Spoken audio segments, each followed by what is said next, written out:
जश्न आज़ादी मल्हाइण जायज़ आहे ऐं उन जे मल्हाइण जो शरई तरीक़ो छा आहे। उसूली तौर इहा शइ सम्झो त जॾहिं बि इंसान खे का नेमत हासिल थिए त उन नेमत जो इज़हार करणु इहो जायज़ आहे। कंहिंखे पुटु ॼाए थो, कंहिंजी शादी थिए थी, या को कारोबार शुरू करे थो, को ज़मीन ख़रीद करे थो, या हिकिड़ी अल्लाह जी नेमत आहे। पाकिस्तान जो आज़ाद थियण भी हर पाकिस्तानी जे लाइ अल्लाह जी हिकिड़ी नेमत आहे।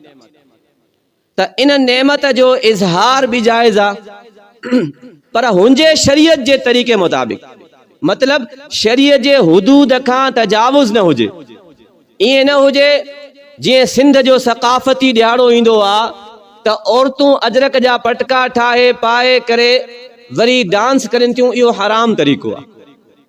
ईअं जश्न आज़ादी में बेहयाई जा अनासिर पैदा करणु या इहे पूपलियूं वॼाइणु जंहिंसां माण्हुनि जो सुकून ख़राब थिए, इहो तरीक़ो ग़लति आहे। तव्हांखे जश्न आज़ादी मल्हाइणी आहे, तव्हां इन ॾिहाड़े ते का संजीदा महफ़िल मुनाक़िद कयो जंहिंमें तव्हां पाकिस्तान जा फ़ज़ाइल ॿुधायो, कहिड़ा कहिड़ा फ़सल इते आबाद थियनि था, नहरी निज़ाम कीअं आहे, ऐं पाकिस्तान खे तरक़ी ॾियारण में छा तरीक़ो इख़्तियार कजे, नौजवाननि खे इहे शयूं माण्हू सम्झाए।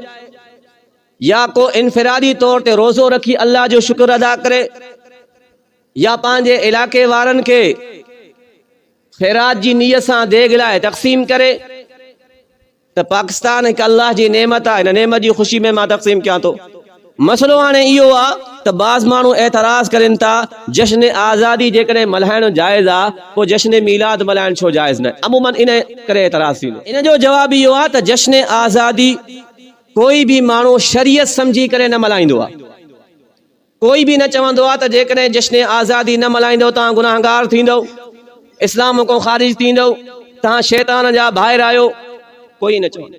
हिकु ख़ुशी जो इज़हार आहे, कंहिंखे करिणो आहे करे, नाहे करिणो न करे, कोई शरीयत जो हिस्सो न आहे इहो। लेकिन जेको जश्न मीलाद आहे उहो बाक़ाइदा शरीयत जो हिस्सो सम्झी करे मल्हायो वेंदो आहे। जेको नथो मल्हाए उनखे इब्लीस जो भाउ सॼो वेंदो आहे, उनखे गुनाहगार सम्झो वेंदो आहे, बाज़ उनखे मुस्लमान चवण लाइ तयारु न आहे। त जेकी शइ तव्हां शरीयत सम्झी कंदव, इबादत सम्झी कंदव, उनजे लाइ ज़रूरी आहे त उहा शइ नबी सोहणे खां साबित हुजे, क़ुरान मां साबित हुजे, सहाबा जी ज़िंदगी मां साबित हुजे।